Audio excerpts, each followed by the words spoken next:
بسم اللہ الرحمن الرحیم۔ السلام علیکم۔ آج جو میں آپ کو کہانی سنانے جا رہی ہوں وہ ایک پھپھو کی کہانی ہے جو کہ اس نے اپنی بھتیجی پر کالا جادو کروایا جس کا نام انم تھا۔ اور وجہ کیا تھی؟ وجہ یہ تھی کہ وہ اس کا رشتہ لینا چاہتی تھی، مگر اس کے والدین ایسا نہیں چاہتے تھے کیونکہ اس کا بیٹا کماتا نہیں تھا اور آوارہ لڑکوں کے ساتھ گلیوں میں پھرتا رہتا تھا اور نشہ بھی کرتا تھا۔ کوئی بھی اپنے والدین اپنی بیٹی کو کیسے ایسا رشتہ کر سکتے ہیں؟ پھر اسی طرح اس کی وہ ایک دو دفعہ اس کے گھر آئی اور رشتہ مانگا، لیکن اس کی ماں نے انکار کر دیا اور چپ ہی رہی اور اس نے کہا کہ ہم سوچ کر بتائیں گے۔ انہی دنوں آمنہ کی خالہ بھی اس کا رشتہ مانگنے آئی اور انہوں نے اس کا رشتہ مانگ لیا۔ وہ لڑکا بھی اچھا تھا، انہوں نے ادھر رشتہ کر دیا اور ہاں کر دی۔ بس ہاں کرنے کی دیر تھی۔ اس کے بعد اس کی پھپھو کو پتہ چلا اور وہ بھاگی بھاگی آئی اور کہا کہ یہ آپ نے کیا کر دیا؟ میں نے سب سے پہلے رشتہ مانگا اور آپ نے مجھے منع کر دیا اور اپنی یہ خالہ زاد کے ساتھ رشتہ کر لیا ہے۔ آپ نے یہ جو کیا ہے بہت برا کیا ہے۔ اب میں دیکھتی ہوں یہ کیسے یہ رشتہ نبھتا ہے۔ اور اسی طرح انہوں نے اسے کہا کہ بھئی ہم اس کے والدین ہیں، ہمیں جو اچھا لگا ہم نے وہ کر دیا۔ تو اس نے کہا کہ ٹھیک ہے، اب اس کا انجام آپ خود ہی بھگتو گے۔ اس کے بعد ایک ہفتہ گزرا تو آمنہ کے اچانک ہی سر میں درد سٹارٹ ہو گئی۔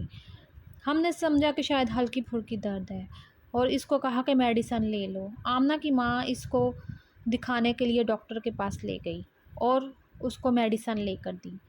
ایک دو دن اسی طرح چلتا رہا، لیکن اس کی درد مسلسل بڑھتی جا رہی تھی، کم ہونے کا نام ہی نہیں لے رہی تھی۔ اب تو آمنہ عجیب عجیب حرکتیں بھی کرنے لگی تھی۔ یہ دیکھ کر اس کی ماں بہت زیادہ پریشان ہو گئی۔ کبھی وہ چھت پر چلی جاتی، کبھی کمرے سے باہر نکل کر صحن میں گھومنے لگتی۔ ایک دفعہ تو عجیب ہی واقعہ پیش آیا۔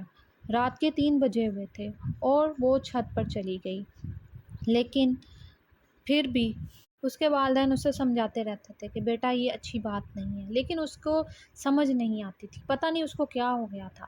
اور اس ہر ٹائم اپنے بالوں کو کھینچتی اور کہتی کہ میں نے اکھاڑ کر باہر پھینک دوں گی، مجھے بہت درد ہوتا ہے۔ کبھی تو اس کا یہ حالت ہو کہ دیواروں پر سر مارنے لگتی اور آمنہ کی امی بہت پریشان تھی۔ ایک دفعہ سب رات کو سو رہے تھے اور 3 بجے چھت پر گئی اور زور زور سے ہنسنے لگی۔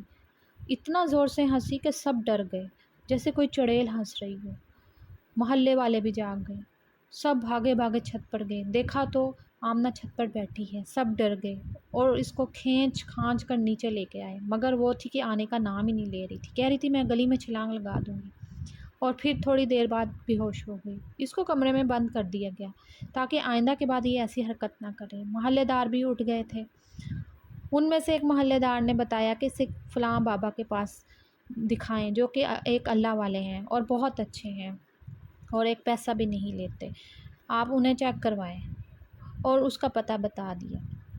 تو وہ اللہ والے کے پاس پہنچے اور اس کو چیک کروایا۔ انہوں نے ایک تسبیح پڑھی اور پھر بتایا کہ اس پر کالا جادو کیا گیا ہے، اگر اس کا جلد سے جلد علاج نہ کروایا تو یہ مزید پاگل ہو سکتی ہے یا پھر یہ مر سکتی ہے۔ اور اس کے گلے میں ایک میں تویز دیتا ہوں گلے کے لیے، آپ اس کے گلے میں تویز ڈال دیں۔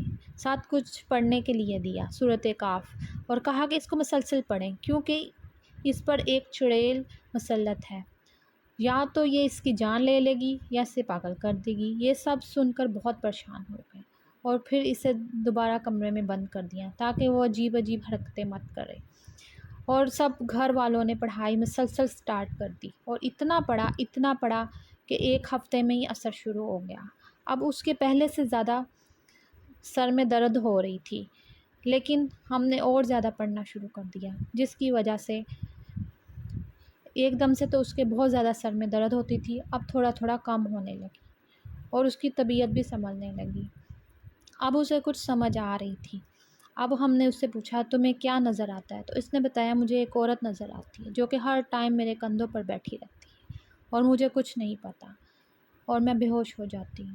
وہ جو بھی کرتی، یعنی کہ وہ چڑیل ہی کرتی تھی، وہ آمنہ نہیں کرتی تھی، اسے کچھ نہیں پتہ تھا کہ وہ کیا کر رہی ہے۔ اور اس طرح سب گھر والوں نے پڑھائی کو اور زیادہ پڑھا اور کچھ ہی عرصے میں اس گھر میں جادو ختم ہو گیا۔ اور جلد ہی اس کی شادی اس کے خالہ زاد بیٹے کے ساتھ کر دی گئی۔ اب اس کے 2 بچے ہیں اور وہ ہنسی خوشی زندگی گزار رہی۔ اپنے مفاد کی خاطر لوگ کیا کچھ کر گزرتے ہیں، اس بچی کی زندگی داؤ پر لگ گئی۔ اس لیے ہمیں بھی ہر ٹائم صورتیں پڑھتے رہنے چاہیے، اپنے آپ کو اللہ کی حفاظت میں رکھنا چاہیے، تاکہ کوئی ہم پر حملہ بھی کرے تو اس کا حملہ ہم پر اثر انداز نہ ہو۔ اگر آپ کو یہ کہانی پسند آئی ہو تو اس کو شیئر بھی کیجیے گا اور میرے چینل کو سبسکرائب کیجیے گا۔ اللہ حافظ، اپنا بہت سا خیال رکھیے گا۔